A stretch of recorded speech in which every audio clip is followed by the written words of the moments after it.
The Senate Energy Committee has resumed its inquiry into system loss charges. For more details, let's bring in our mobile journalist, Merimon Reyes. Merimon, go ahead.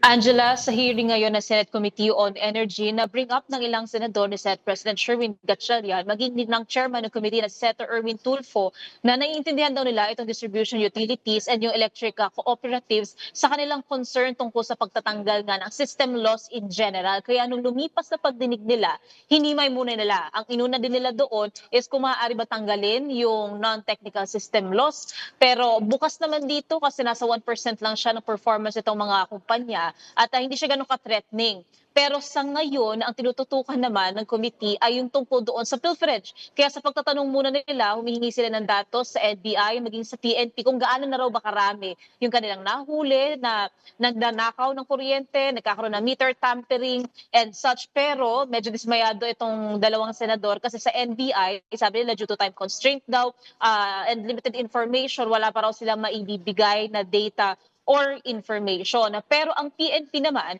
meron silang naging consolidated na datos at kino-cover ito since 2022 hanggang August 18, 2026. Ito yung violations ng Anti-Electricity and Electric Transmission Lines Materials Pilferage Act of 1994. So far, meron sila in total na 548 cases. Sa mga ito, 794 ang arrested na mga suspect, 665 arrested, 129 remain at large. Most of the cases occurred sa Region 4A with 314 cases. Sinusundan naman ito ng NCR with 101 cases. And most of the victims daw nitong pilferage ay ang Meralco, ang local electric cooperatives, and even individuals. Most violation fall on the provision ng theft, pagnanakaw, tampering of meter, pati anti-fencing.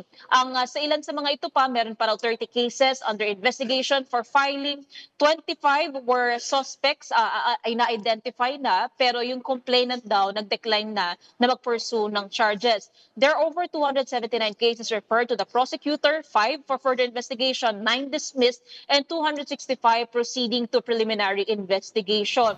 They have 190 cases currently filed in court ng mga kaso, and current status naman ito, 37 under arraignment, 5 provisionally dismissed, 123 ongoing trials, 21 resulting in conviction, and 469 cases still filed in respective courts. Ang nakikitang challenge dito ng pulisya, while they are committed sa pagpupursue at paghuli sa mga nagnanakaw ng kuryente o nagkakaroon ng meter tampering, ang concern nila dito, ang challenge is yung pag-identify daw ng suspects, yung cooperation daw ng utilities, ng complainants, maging ng prosecutor. Pero andito naman yung commitment nila. Yun nga lang, tinatanong na kanina ni Senator Erwin bago tayo tumayo dito, sa dinami-dami raw nitong mga kaso nila since 2022, bakit 21 lang ang na-convict?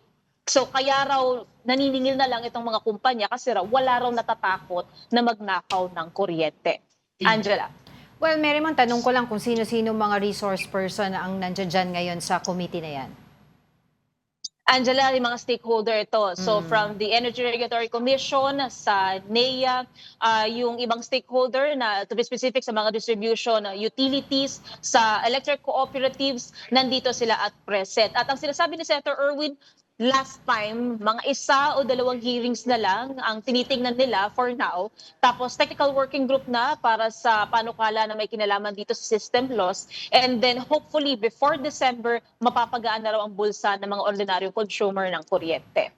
Merimon, maiba lang ako ng konti, kasi I remember ang medical leave ni Senator Loren Legarda is until yesterday only, So, meron ka na bang balita kung siya ay nakabalik na dito sa bansa or nagpaabot pa ulit ng extension ng kanyang medical leave? Angela, pangatlong medical leave na yung final ng senadora kahapon. August 3 to 5, 10 to 12, tapos itong 17 to 19. Kaya kahapon, hindi natin siya nakita. Wala namang impeachment trial, pero pinagpatuloy kasi yung plenary session kahapon, absent itong si Senator Loren. We're still trying to get information from her office kung papasok na ba siya anytime. Pero sa ngayon, sa mga sinasagawang committee hearings dito, hindi pa natin nakakagilap itong senadora. Alright, thank you so much, mobile journalist Merimon Reyes.